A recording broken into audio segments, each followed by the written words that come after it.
السلام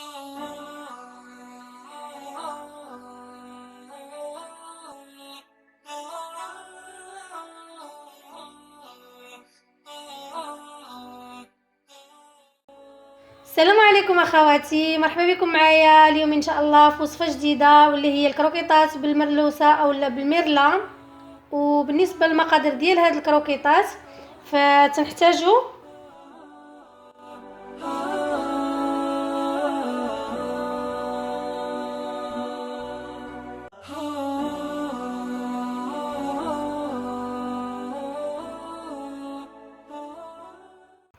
دابا على بركه الله غادي نبداو نصايبوا فيهم.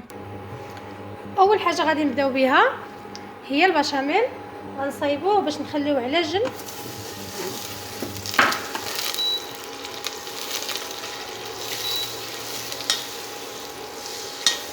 ما نخليوش الزبده باش ما تحرق ليناش.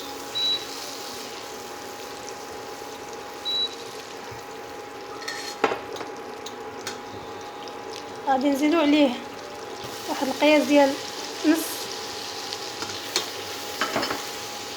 نص بصله،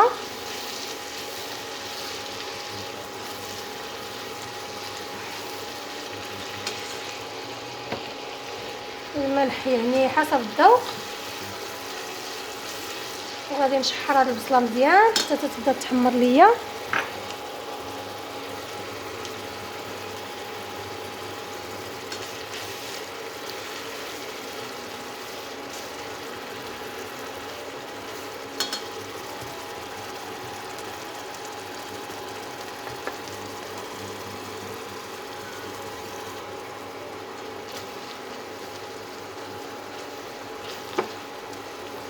مي غادي تحمر ليا البصله شويه، ديك الساعه غادي نزيد طحين.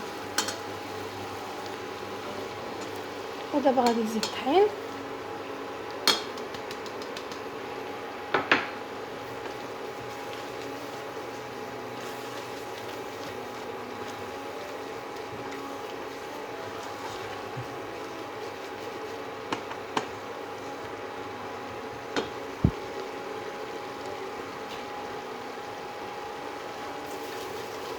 دابا غنستعمل الطراف.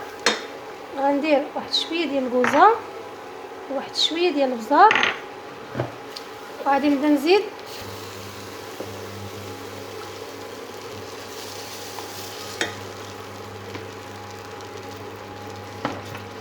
نبقى ندخل الدقيق بشويه بشويه.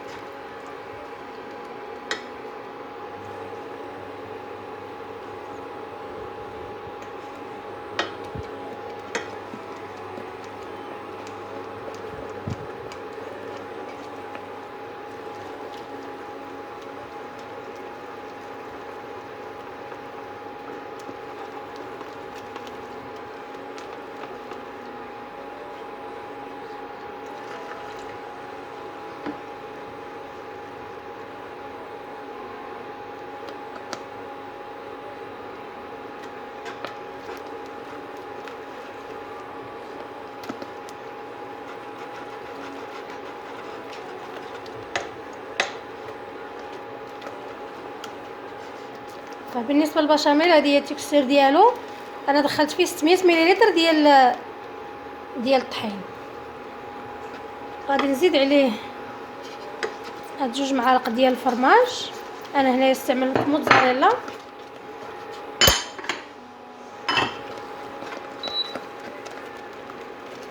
وغادي نحتفظ فيه على جنب. ودابا غادي نبداو نوجدو الحوت ديالنا.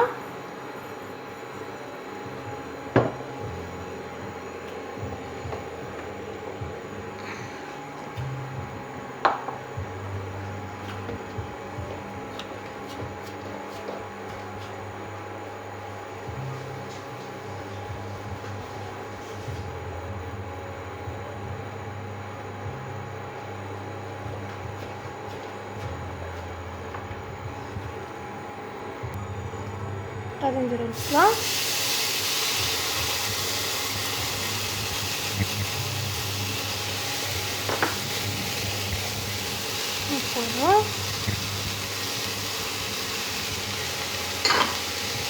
وشويه ديال الثومه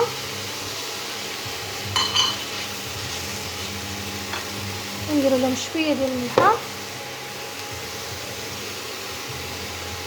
وشويه ديال الزهر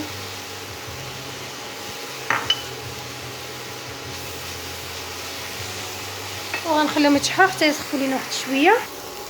فكما تشوفوا البصله هي بدات تتحمر لينا شويه. هذا الحوت فتتوه بطريقه عشوائيه، يعني غير بيدي من تيكون مفور دغيا يتفتت. ممكن تستعملوا اي نوع ديال الحوت، انا هذا اللي كان متوفر عندي.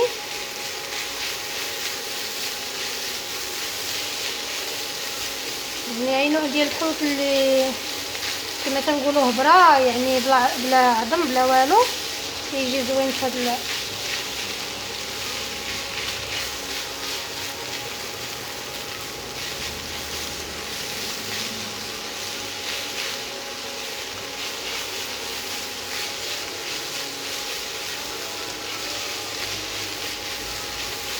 تنستمروا هكايا حتى تينسجم لينا هادشي مزيان ويتشرب هذاك الحوت داك المذاق ديال البصله والبويرو،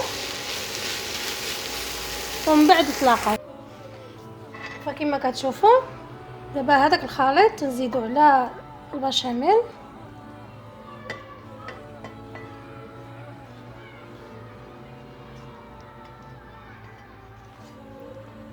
يعني البشاميل كما قلت لكم ديما نخليوه ثقيل، وانا تعمدت نزيد فيه دوك 2 معالق ديال الفرماج باش يزيدوا يعقدوه ليا.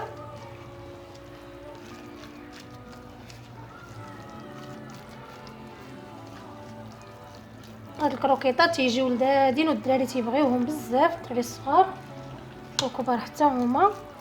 نتمنى تجربوهم وتردوا عليا الخبر في التعليقات. واللي عجبته القناه وعجبوه الوصفات ديالي ما يبخلش عليا بلايك ويشجعني، وشكرا.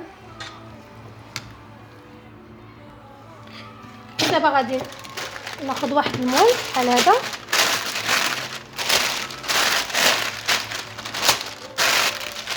يعني تنخوي فيه داك الخليط باش غندخلو للثلاجه ولا الكونجيلاتور. يعني الا كنتو زربانين نديرو في الكونجيلاتور باش يعقد، باش نقدروا نشكلوا هذوك لي كروكيط. ولا درتوهم بحال كما تيقولوا اونديه باراوترو، يعني انا نورمالمون البشاميل تطحن، ولكن كومو ديك البصله انا اصلا دايرها في الحوت، فهي تجي زوينه ماشي مشكل.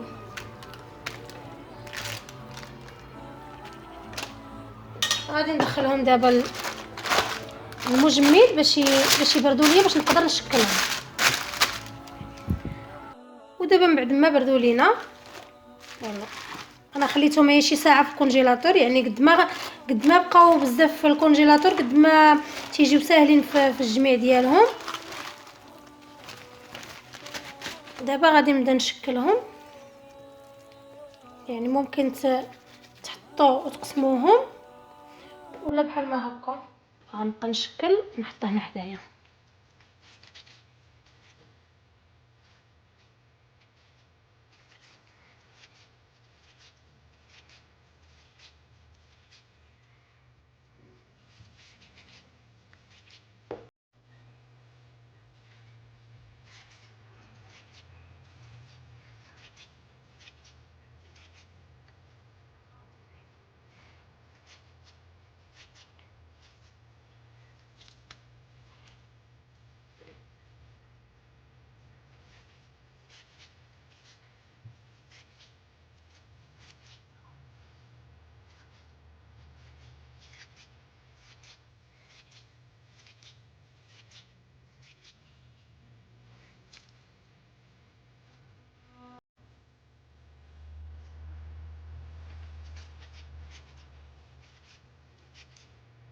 ودابا من بعد ما شكلتهم كاملين غادي نبدا ندوزهم من البيض ولا شابلور.